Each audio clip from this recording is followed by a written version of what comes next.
นั่นกีฬาเดิกเลยจุดถูกเทียนพนมมือเด้อสาธุ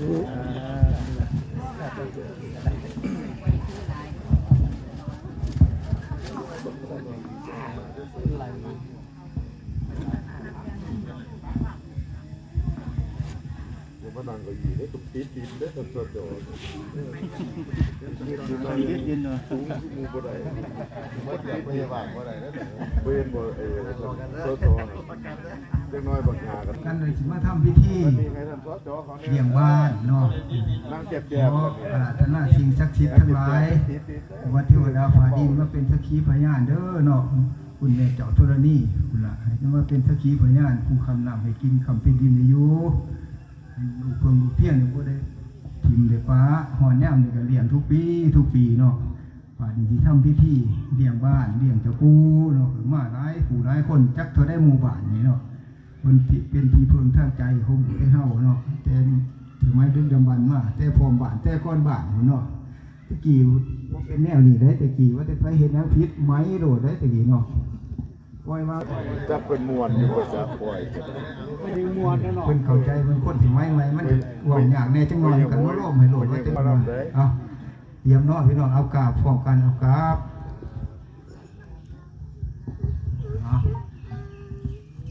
พระเอิญเนี่ยเรียกลาเพิ่นเด้อเพียนพร้อมเลยสิได้เว้านกกันได้บาดเนาะสาธุสาธุ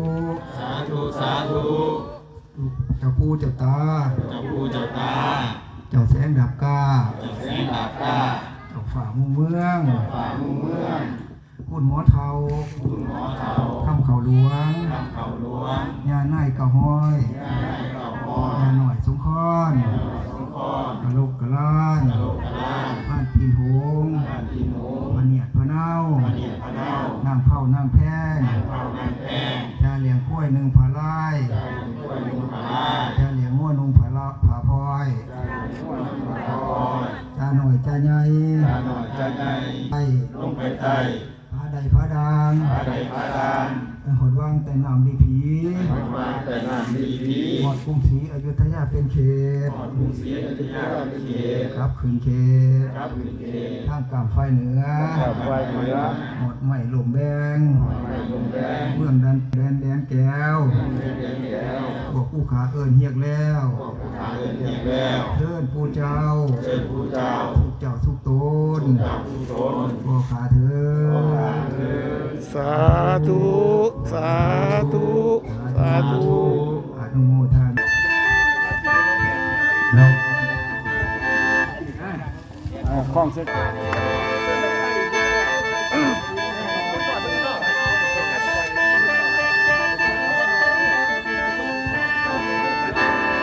บุญวา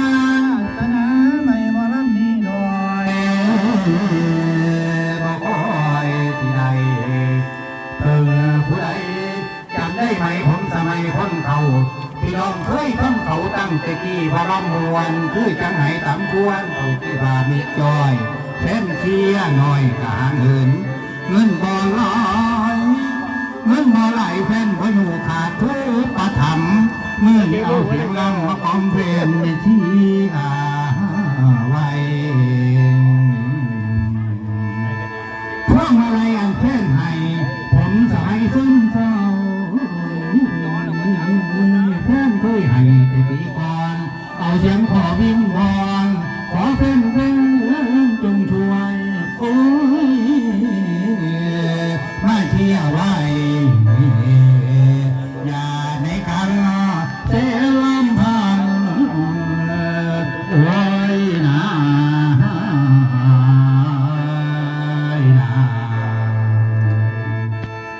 เอาล่ะพี่น้อง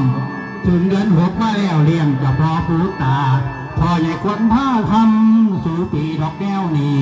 ขอคนเอาหน้ามาทำหน้าสืบต่อเฮ็ดกันมาตั้งแต่พอทำกันมาตั้งแต่เมประเพณีเหตุบานทำแนวดีตั้งแต่ใดพวกลูกหลานในที่ไว้พอใหญ่เพิ่นผ้าทำน้ำเอาของหวานข้าวขึ้นซอหอปักกุตาเจ้ามีน้ำหวานมีเท่งเหล่าของกินทุกอย่างมีปิ้งไก่พนยานเอามาไว้เทียมไปข้างไก่ซื้อของน้องคนสิบอมาเที่ยว ปีนี้ทางไก่งามพอใหญ่ควรสิเห็นหูคนมาดูคุณพอปีไอ้ข้างไก่งามพอใหญ่ควรสิเห็นหูปีไอ้ข้างไก่โค้งเป็นงงงูคือเกี่ยวปีนั้นหลับพี่น้องปีนี้หลับพี่น้องฝนฟ้าจังที่ดีพวกไทยเฮาให้เต็มตัวพอใหญ่ควรมาเบาเชิญมาดูเชิญมาโฮมมาเต่าทั้งผาใดผาดังไม่ลุ่มเบ่งเด่นแก้วท่อละนี่เมเจ้าให้ไปเบาเก่าขานผู้ที่อยู่ใต้น้ำเมืองใหญ่บาดาลเวสวรรณโคผู้รักษาอยู่ทางใต้ขอเมท่อละนี่ไทยให้น้ำไปบอกข่าวเด้อแม่เด้อพอใหญ่ขวัญที่เล่นบ้านเขาต้นเจ้าเก่าขานพวกลูกบ้านพร้อมกันเบิดในเวลาอันสมควรพอใหญ่ขวัญที่ผ้าเลี้ยงพบของเจ้าผมที่ขอน้ำเจ้าลุงตาป้าพ่อใหญ่ทั้งนั้นกินเสร็จแล้วงานเสร็จแล้วลูกหลานขอน้ำเจ้าปู่ย่าผู้ศักดิ์สิทธิ์จะพอเด้อให้มีกรรมมีเวรจะมีกรรมจะมีเวรให้ดูเด่นอย่ามีหอนให้ลูกหลานเนี่ยพ้นสุดทุกอย่ามีมาไก่เด้อพอเด้อขอเอาฝนเอาน้ำมาทำหน้าให้เด้อพอท่านผ้าห้องกับว่าเอาท่านร่มแห้งกับว่าเอาแต่ฝนเท่านั้นเอาแต่น้ำเท่านั้นแม่พอได้สร้างแม่ละให้สวนพ่อได้สร้างแม่ละให้สวนใส่นวลให้หนอ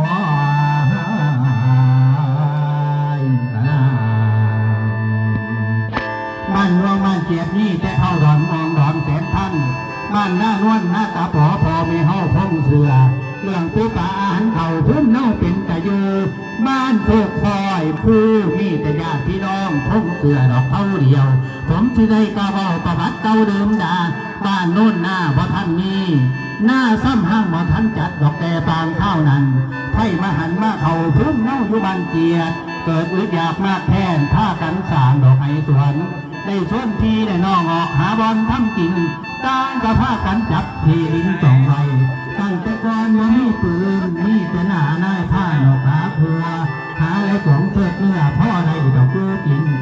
แถวดีบ่มีดอกเป็นของไผ่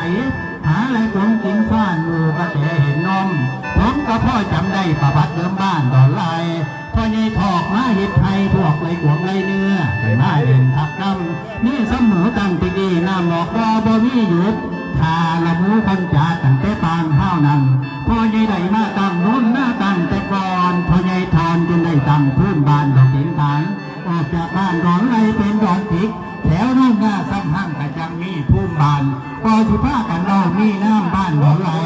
พ่อใหญ่พ่อพ่อลูกเต่ามาเห็ดบอลทำกินพ่อจันดื่มมาเป็นเผยสาวหน้ากันไล่กวางกวางเช่าบ้านหนาจับสองเนื้อทีพ่อใหญ่สีกับย่ายเงินหนีออกจากหมู่บ้านมาจองไว้นั่งกันพ่อใหญ่พันกับย่ายออกจากที่บ้านโน่นหน้าถ้ากันมาทำสวนโยกินไปตามพื้นเข้านั้นนี่จนตนหรือร่วมกันเป็นกลุ่มจัดร่วมเป็นหมู่บ้านประสานเผ่าใส่กันพ่อใหญ่พันกับย่ายเงินสองพี่น้องยับประโยชน์เนื่องกันมีลูกไผ่ร่างได้เป็นผู้บ้านอยู่ต่อมากันเลยตั้งมีน้ำหน้าน้องเพื่อดอกไรเป็นหมู่บ้านคนเขาดอกต่อมาพอสิเอิญคนมาไหลของฟานหัวควยไหลมาห้องมาไหลเอาตุกแรงเศร้าก็เลยพากันเรามีน้ำบ้านดอนไหลทุกวันนี้พ่อใหญ่พิมพ์เมย์ใหญ่เลิศพ่อใหญ่ควรผ่องลูกเต่าพากันเข่าบ่อดีสู้มือนี่มันเป็นวันสมบูรณ์ดีสามัคคีร่วมพลังอยู่ร่วมสามบ้านพ่อใหญ่พันกับยายพิมพ์ด้วยสางพระลาไว้หลังนึงหลวงปู่ยุทธเป็นเจ้าของเนื้อที่สิผ้าสางก็เป็นอาจารย์สม